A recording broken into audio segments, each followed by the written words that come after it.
Welcome to Weld.com. I have a gentleman here that I've been admiring his work for quite a while. It's Rush Kane, aka Kane Kid on Instagram. Welcome, sir. Glad you stepped up, rolled up into our shop here to do some demos. Thanks for having me. We got a session here that we need to do. Okay, what do you think? What do you think it is? The Kane Kid move, man. So, you know, I started out a long time ago, and I get into all these weird situations with piping and some of the stuff that I do. You know, I start rolling the filler wire, or I rest it in a groove when I'm putting a hot pass in or something. But you have got this, you got this cool little technique. I want to know how you came out with it. It's like you're holding it lightly in your thumb and ring finger and grabbing it up here and kind of rabbit ear move. I don't even know what you call it. Do you know what you call it? It works. I just call it feeding the rod. Yeah, that's good. So why don't you explain that, and then we'll do a demonstration weld on some aluminum plate here. And all right. So the way that I grab it is I hold it just kind of lightly between my ring finger and my thumb, just right at the tip of it, and then I kind of rest it between my index and middle finger in the knuckles. In the knuckles.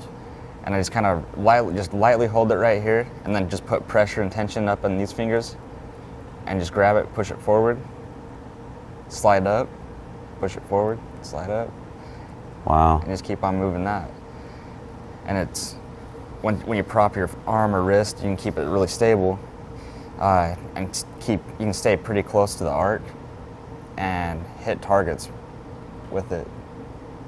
Nice. And if you need to push more, you can grab higher, push more down. You can really step it up, speed it up. I want to watch this. I'm going to grab my hood here, and I'm going to watch this being done. This is live. I've not seen you do it live. I've seen you do it on some short clips, and it was very interesting. So.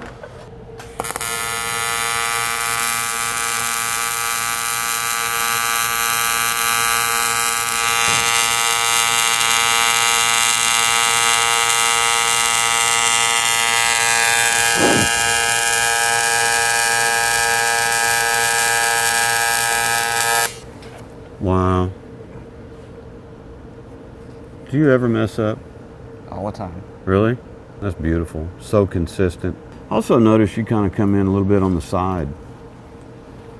You kind of come over here and like catch this edge, and it pulls it, makes it round. And also you're coming up when you terminate. You don't pull it out this way in front, do you? You're probably noticing more than I do. Oh, you're not even, you just kind of go and do your thing, huh? Yeah. So we need another nickname for you other than Kane Kid. We mean like Auto Kid, huh? Impeccable quality there. Let's do that again. Let the camera guy get a different angle here.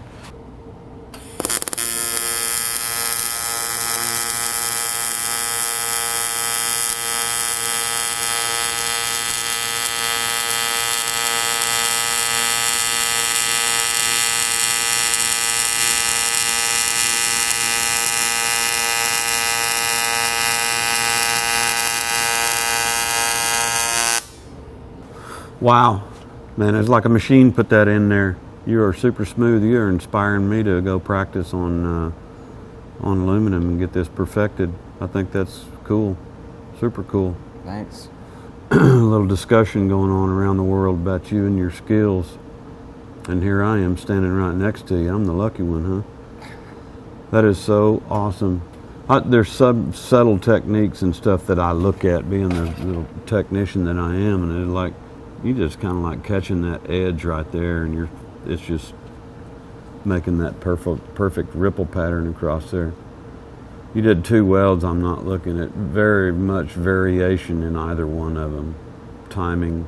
Yeah. Pretty critical about your work? Yeah, I'm very critical about it. That's good.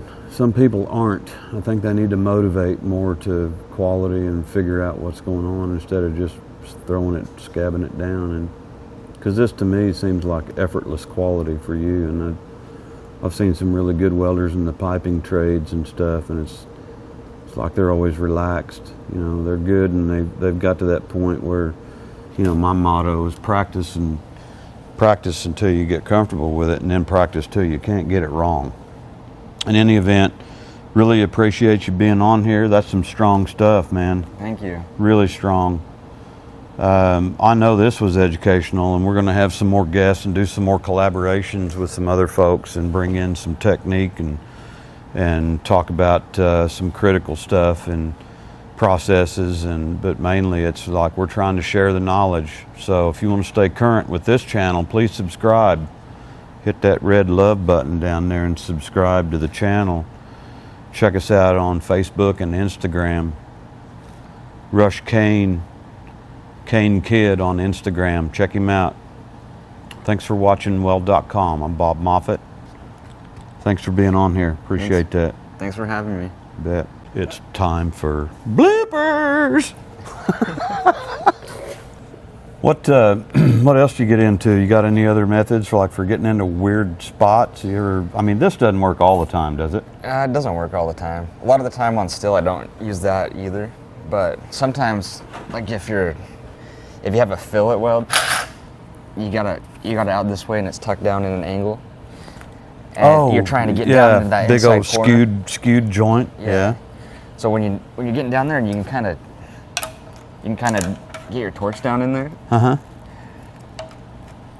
You get that down in there, but you don't have a room to really get down in here and still be able to see your puddle. With your hand, things are in. Okay. So you what got you feeding from a long way off or something? So I've been able to get a long rod, hold it back this way, and then kind of grab it up here like this, and then I can push that pressure in on that outside edge. Sweet. And then kind of push this like that, and just keep that filling in. And so when you're coming up on it, you can keep pushing. Oh, I got down you. That. I got you. So you're using these fingers here, down here at the bottom? Down like that? Yeah. So, I'm sorry, Rush. I hate it when it does that. My bad.